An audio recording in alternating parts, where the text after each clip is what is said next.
Who did what? Mastering who questions in passive voice. Hello, language enthusiasts. We're back with another exciting video in our series on English language learning. Today, we're going to focus on a very interesting aspect of the passive voice: forming who questions in passive voice. This skill will help you diversify your conversational abilities and elevate your English grammar understanding. So, let's get started. First, let's understand what we mean by who questions in the passive voice. Generally, who is used to ask about the subject of a sentence. For example, who ate the pizza?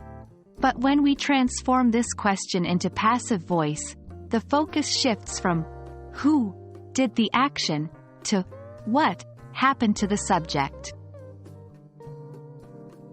So, the passive voice of our previous question would be, by whom was the pizza eaten? Notice the preposition by before whom. This is an important part of forming who questions in passive voice. Remember, in the passive voice, the person or thing that the action was done to becomes the focus of the sentence. The person or thing that did the action becomes less important and can sometimes be omitted. Now let's move on to the rules of forming who questions in the passive voice. It's fairly simple once you get the hang of it. Here's the general rule. The structure is by whom plus auxiliary verb, was, were, is, are, am, plus subject plus main verb in past participle plus.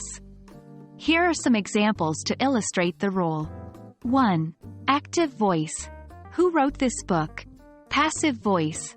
By whom was this book written? 2. Active voice.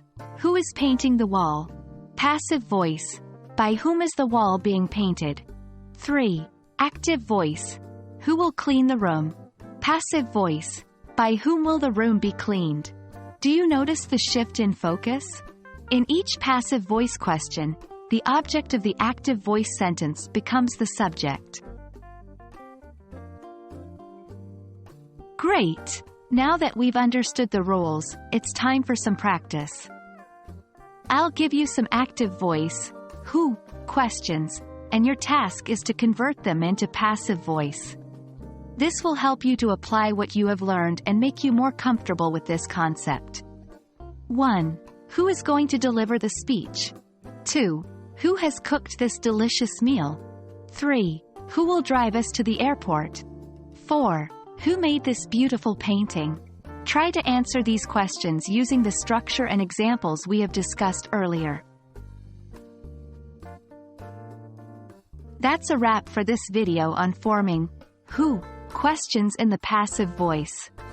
I hope you found this tutorial useful. With a bit of practice, you'll get the hang of it in no time. Keep practicing these questions and soon, you'll be using the passive voice with confidence. Remember, learning a language is a journey, and every step, no matter how small, takes you closer to your destination. See you in the next video. Happy learning!